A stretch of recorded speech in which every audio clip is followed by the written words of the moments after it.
What's it like to be a VIP guest of Aprilia Racing at the Circuit of the Americas? We got full paddock access, hung out with legends, and celebrated a massive race win from inside the garage. Here's the ultimate behind-the-scenes look at MotoGP.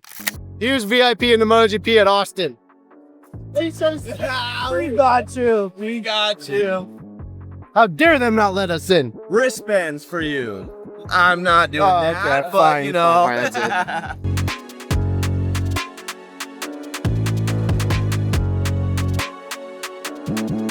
All right, moment of truth, step one. Aprilia VIP passes. Let's see if they actually work. How you doing?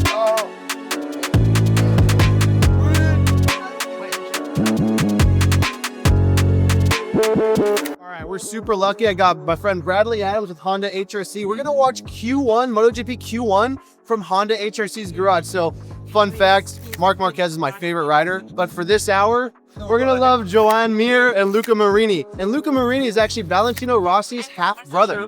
But I'm sorry, we can't film inside, so I'll just tell you how it is. All right, this is super cool.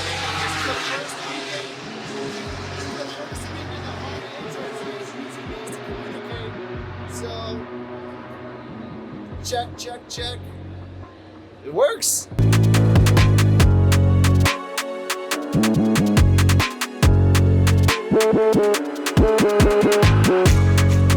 All right, next up, because y'all don't want to see me, you want to see a pretty girl, I have Jesse with KYT helmets, and we're about to show you the Alpinestars hospitality with a little surprise after that. So follow us inside.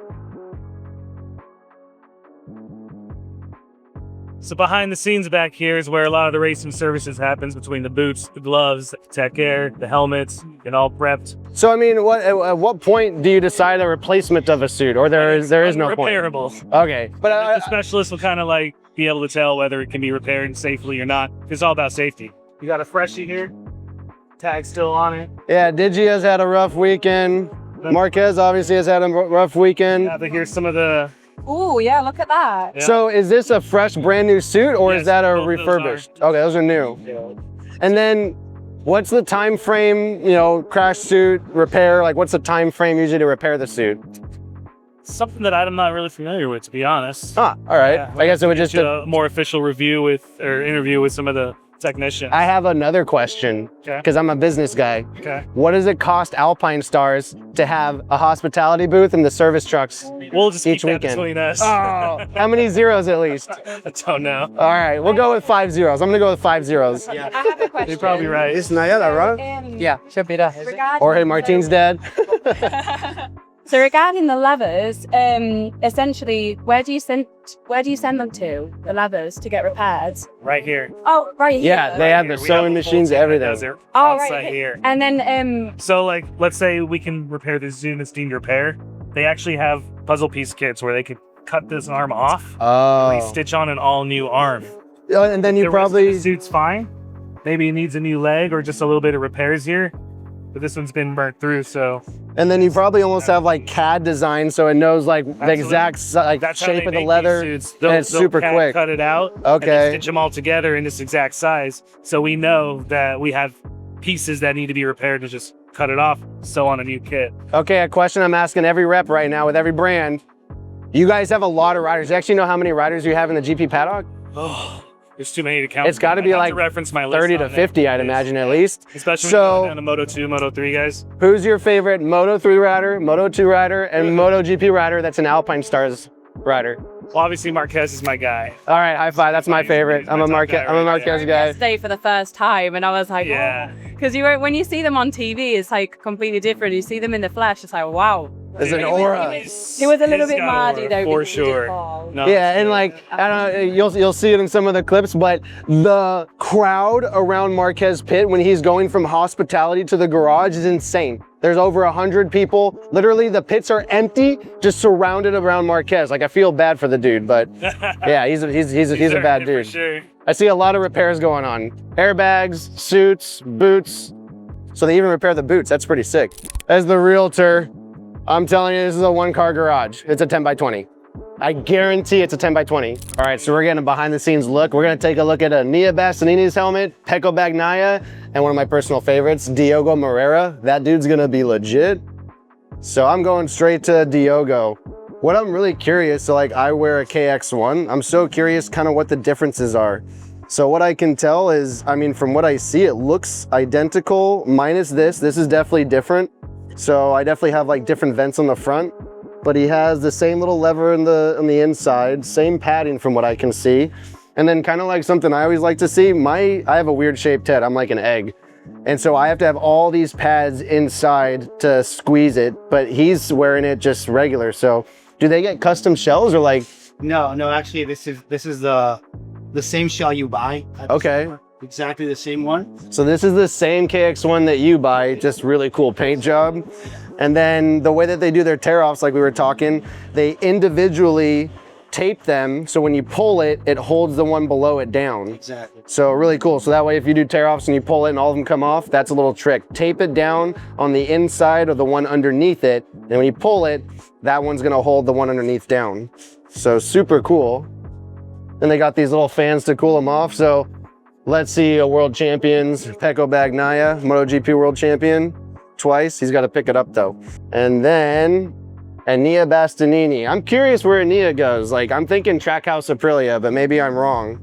But also notice it's the exact same visor I'm using where it opens up, and it's cool because it really locks it. You can't open it unless you push it up and there. And then one thing a lot of people don't know about, you know, I don't know if anyone's ever rode and their visor fogs up and everything. I've used helmets in the past, I won't say which brand, and I've had to like on the straightaway, lift it up, get the fog out, close it, brake. So this is really cool. They offer these pin lock liners inside and I run them. I cannot, whether it's raining, humid, I cannot get the visor to fog up. Like it's just not possible with that little pin lock. So don't always need it, but it's nice to have and you don't even notice it doesn't affect the vision or nothing, but super cool.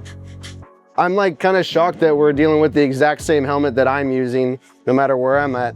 They're in the exact same helmet. And remember, this is the new FIM homologation. So this is a higher grade homologation that these helmets are approved for. So super badass.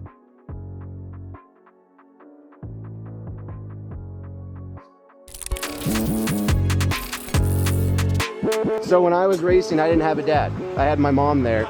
And so like as a father with Bezzecchi and like, you know, as extreme as his career is, what are you most nervous about? I mean, obviously getting hurt, but like during the race, you know, a 20 lap race, what's your scariest part of the race watching your son?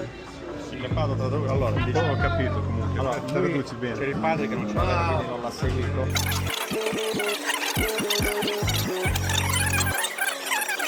Say that the hardest moment, I guess feeling-wise, is the moment that he leaves the grid and walks to the box. Because last time you see him, difficile. Okay. Poi naturalmente quando è in gara, guarda, ancora mi viene, guarda. The moment that when he comes back, there are so many thoughts going in his mind. You were a big part of introducing traction control in the 90s.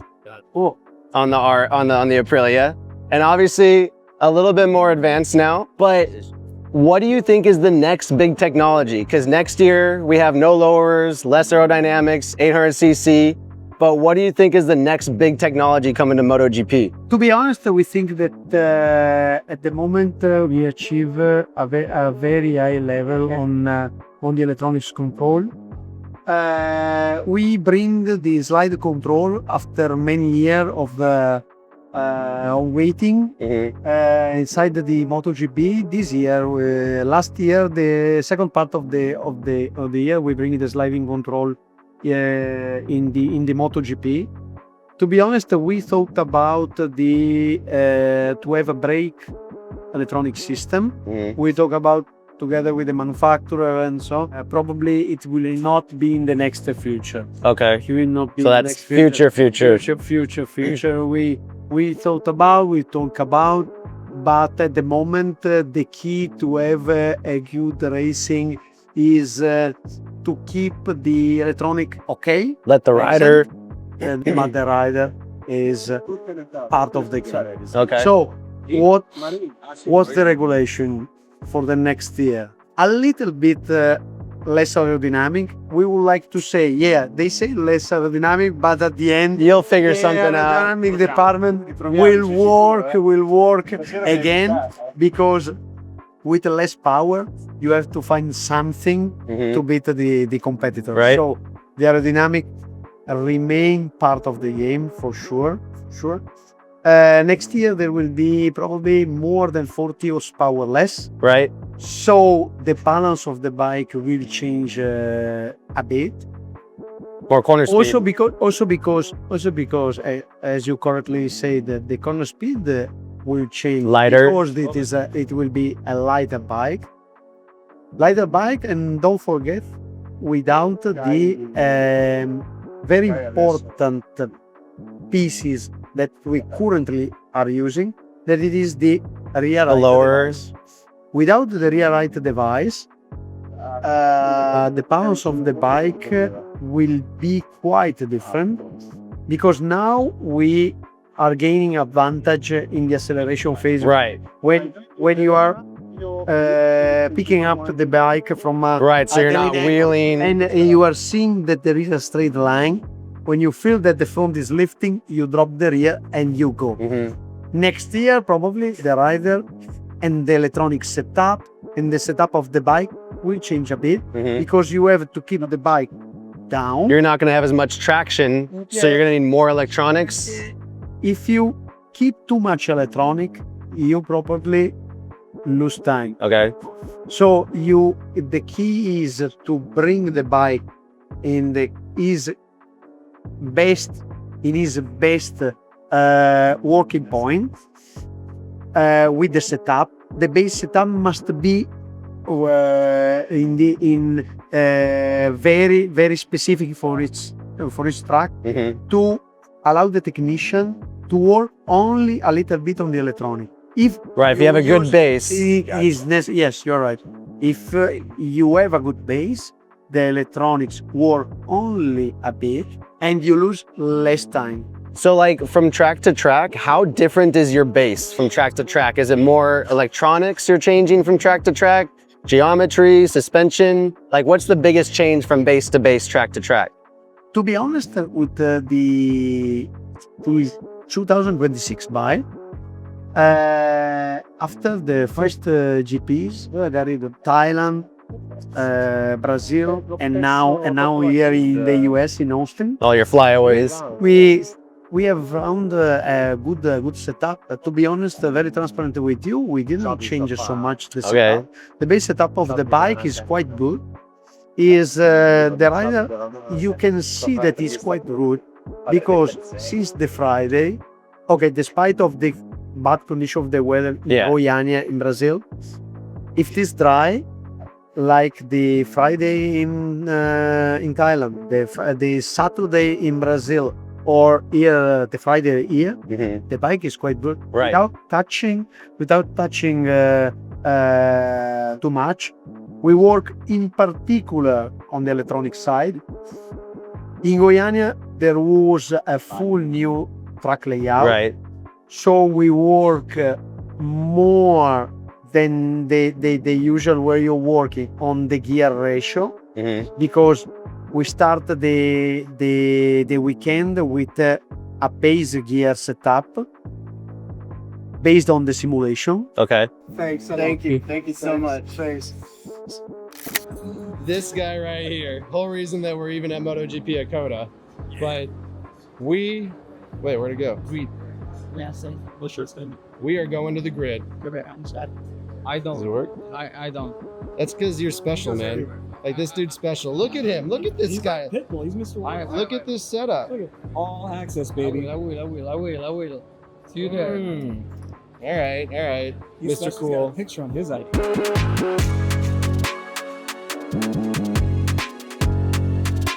All right, on to the MotoGP grid walk. What bike do you want to see? Who is your favorite rider? You're going to see every single one, so follow me. MotoGP grid walk. The Frankies. Ooh, we feel special. Check this out. Pecco Bagnaia. We got Fabio Antonio. Got pole position. Followed by Bezzecchi, our boy. We're with Aprilia Racing this weekend. We got Pedro Acosta in third, Pecco in fourth. Joan Mir in 5th, and we were in the box of HRC during that qualifying. Look at this guy. Ah, he's not wearing Alex's boots. No.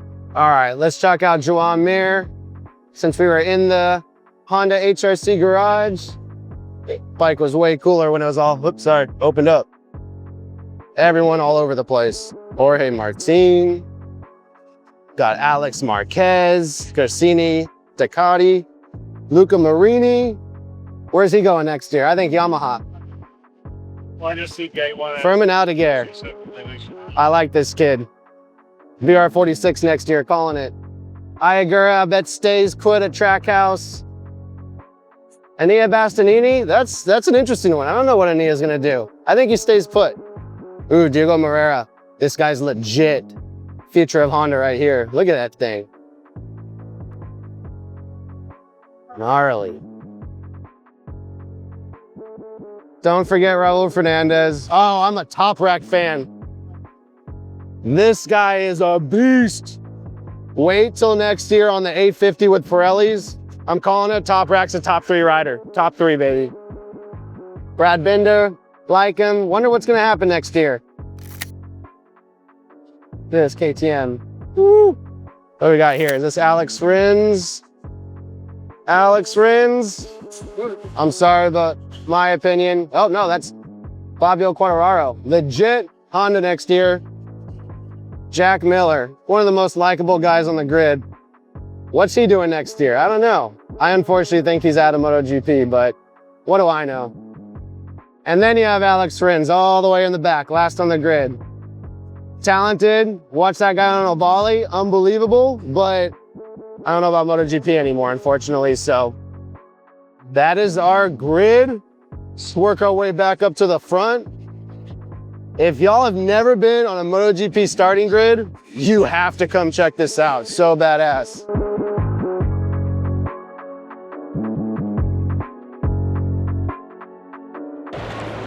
Hey guys, if you want, you can stay there for the first lap.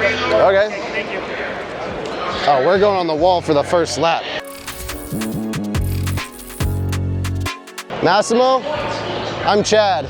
Ciao, nice to meet you. Ciao, nice to meet you. I have a quick question. Ciao, nice to meet you. Ciao. What do you get most nervous about before a sprint race? Just sprint race, not the big race. The start.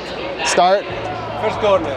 So it's like a racer. Once the green flag goes, 1 lap, and then your heart rate kind of calms down? The start is the most critical point. Start at first corner are the most critical, so the one that I more intention. I get just as nervous and I don't have anything to lose. Good luck. And then we gotta head back, but we gotta wait for the guy.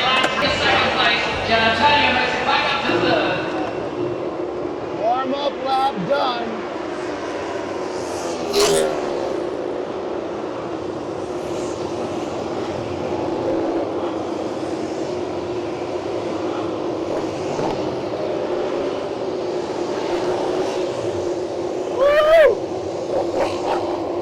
Go top red!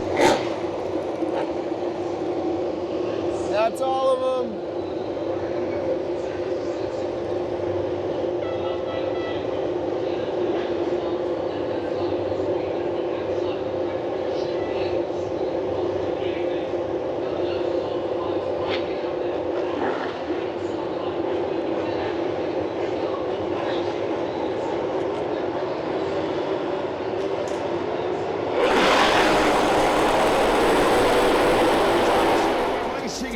MotoGP in Austin. It's a dynamic style on the factory KTM for Pedro Acosta. Marco Bezzecchi trying to go the long way around.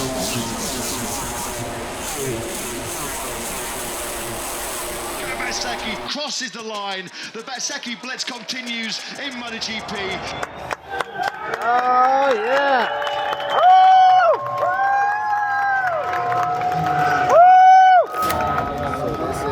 First place bike today. Però nelle curve a sinistra, a destra.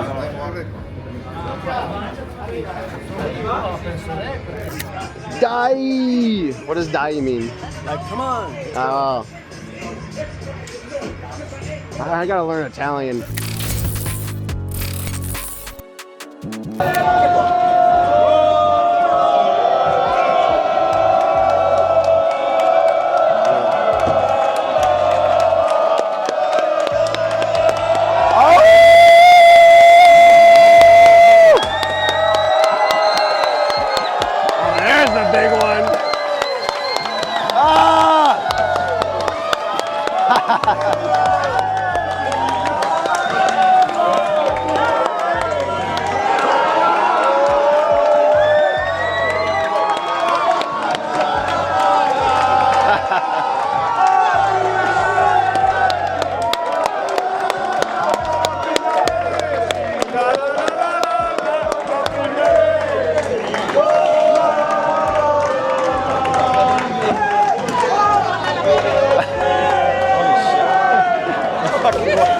It looks like it rained. Oh, Massimo didn't get out of it.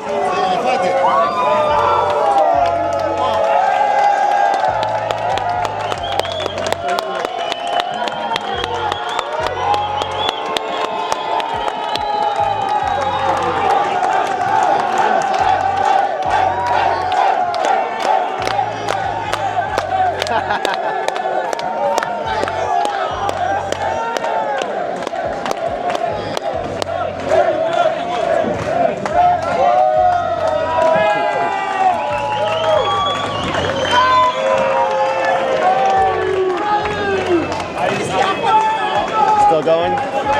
It's still on? That's so awesome.